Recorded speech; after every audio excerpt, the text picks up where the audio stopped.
de partout où vous nous retrouvez. Je suis l'évangéliste Charité Kamoulé de l'église La Puissance de la Parole. Et je vous remercie d'être là avec nous encore la journée d'aujourd'hui pour la continuité d'un sujet qu'on avait commencé, qu'on avait introduit et dont on n'avait pas fini. Et c'était les 7 puissances qui combattent au quotidien notre foi. Les 7 puissances qui combattent au quotidien notre foi. Et nous avons parlé des 2 têtes.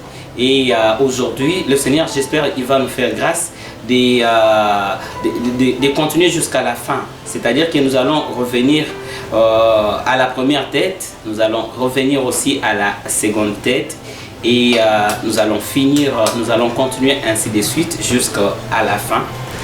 Et sans plus tarder et sans toutefois perdre notre temps, nous allons ouvrir nos Bibles déjà dans le livre d'Apocalypse chapitre 13 au premier verset. Apocalypse chapitre 13 au premier verset, nous allons lire au nom de Jésus-Christ.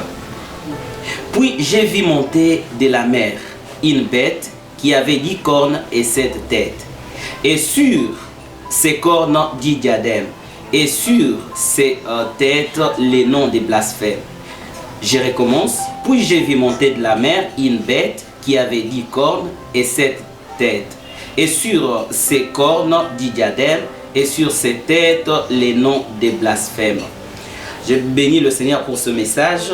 Et allez-y comprendre déjà avant qu'on puisse décortiquer le verset et qu'on puisse ressortir notre leçon d'aujourd'hui. Allez-y comprendre déjà que ce sont, comme nous l'avons parlé dans la vidéo si haut, vous allez déjà comprendre que ce sont ces 7 puissances qui combattent, qui ont combattu l'Église, qui ont combattu d'abord Israël. Israël qui était déjà l'image de l'Église, et ce sont ces mêmes têtes qui nous combattent jusqu'à aujourd'hui.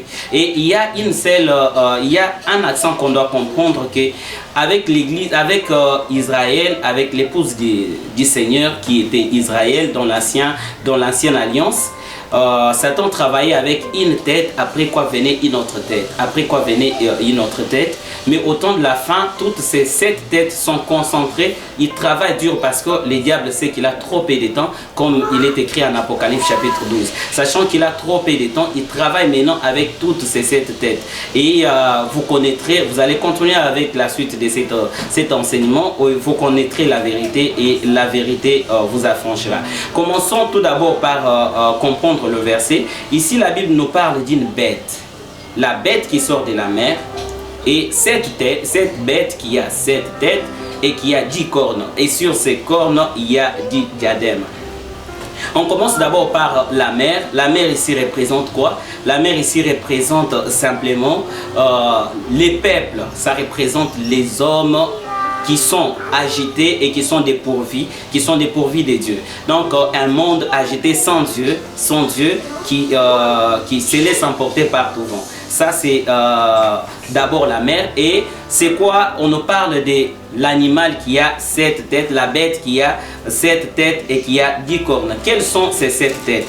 La Bible va nous expliquer dans le livre d'Apocalypse chapitre 17 au verset 9 à 10. La Bible dit ceci: c'est ici l'intelligence qui a de la sagesse.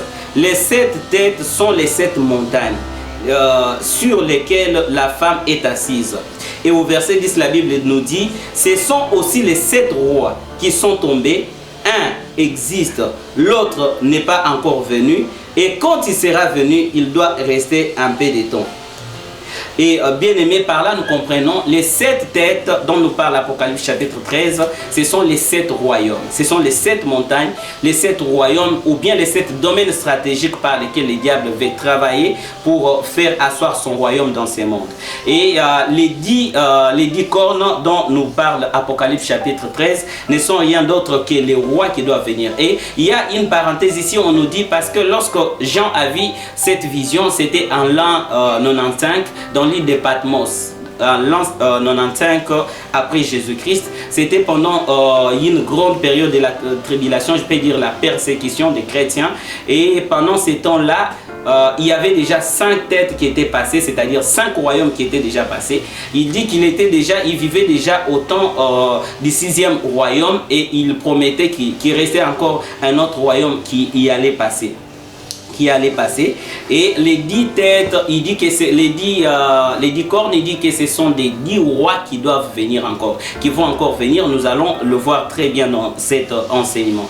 Bien aimé, sans oublier que dans les livres de Daniel, lorsque nous ouvrons les livres de Daniel au chapitre 7, nous trouvons Daniel qui voit les 4 bêtes qui sortent de la mer.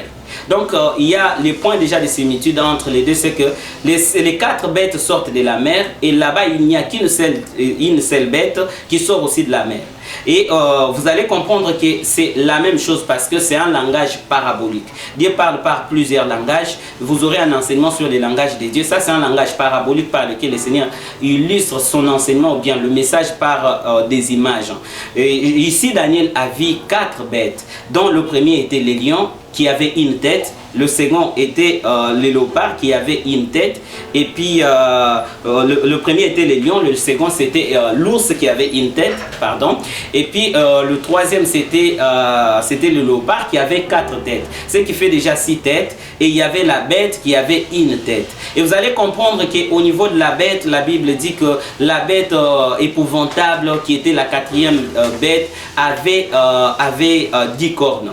Avait 10 cornes. Lorsque nous faisons le calcul prophétique, nous comprenons qu'ils sortent tous de la mer, comme on a expliqué bien c'est quoi la mer. Et puis, lorsque nous mettons ensemble les animaux, nous trouvons les 7 têtes et nous trouvons que ces 4 animaux ont 10 cornes. Ces 10 cornes qui sont les rois qui vont venir. Donc le point de similitude entre les deux, que ce soit ce que Daniel a vu, que ce soit ce que Jean a vu dans le livre d'Apocalypse chapitre 13, allez-y comprendre que c'est toujours la même chose. C'est toujours le même message que le Seigneur a illustré par ces deux prophètes. Et sans plus tarder, nous allons directement parler de la première tête. La première tête n'est rien d'autre que la première puissance qui a dominé sur le peuple d'Israël, c'était l'Égypte. C'était l'Égypte. Vous allez trouver cela dans les livres d'Exode. Dans les livres d'Exode, Exode chapitre 1er, on nous parle du roi d'un pharaon qui va assujettir les peuples de Dieu, alors que les peuples de Dieu étaient devenus nombreux. Vous allez trouver bien l'histoire là-bas. Et le peuple de Dieu est resté en captivité pendant 400 ans.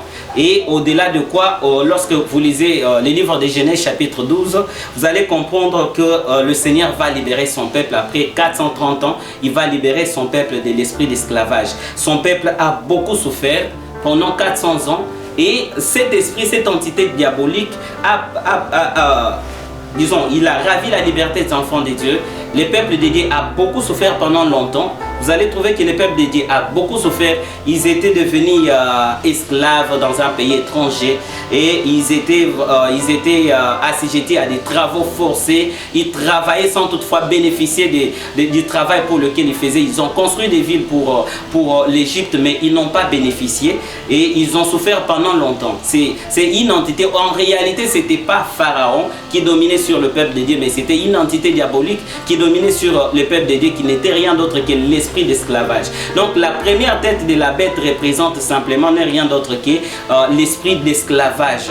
L'esprit d'esclavage ou bien l'esprit d'Égypte qui a assujetti le peuple de Dieu. Et ça ne s'est pas limité par là, comme nous l'avons dit que Égypte, disons Israël n'était rien d'autre que l'image de l'Église qui est aussi qui est l'épouse du Christ. Et la même entité travaille jusqu'aujourd'hui. La première tête de la bête qui travaille jusqu'aujourd'hui. Et aujourd'hui, nous trouvons encore les peuples de Dieu qui sont assujettis dans le péché. Parce que généralement, lorsqu'on parle de l'esprit de servitude, généralement les gens voient les matériels, ils disent qu'on parle de l'esprit de servitude, c'est-à-dire que rien ne va marcher dans ta vie. Par exemple, si tu fais des activités, même si tu gagnes beaucoup d'argent, tu ne vas pas en bénéficier. Oui, c'est bon. Mais allez-y comprendre que tout commence d'abord par le spirituel.